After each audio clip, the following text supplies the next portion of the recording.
There was a little house perched on top of a lush green hill, surrounded by fields of wildflowers in every color.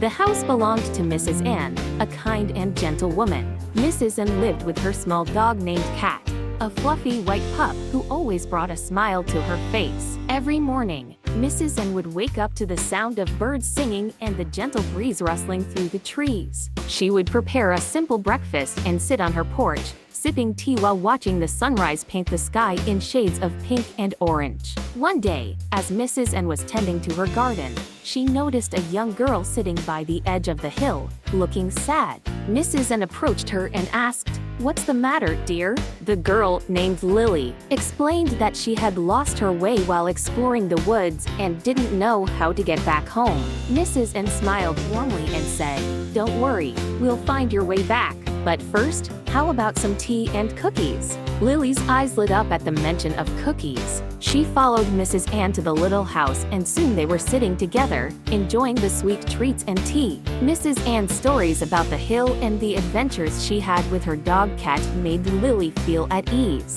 After the break, Mrs. Ann and Lily, with Cat trotting beside them, set off to find Lily's home. They walked through the fields, the woods, and finally reached the village where Lily lived. Lily's parents were overjoyed and thanked Mrs. Ann for her kindness. From that day on, Lily would often visit the little house on the hill. She and Mrs. Ann became great friends, sharing many more tea times and stories. The little house on the hill continued to be a place of warmth, kindness, and the simple joys of life.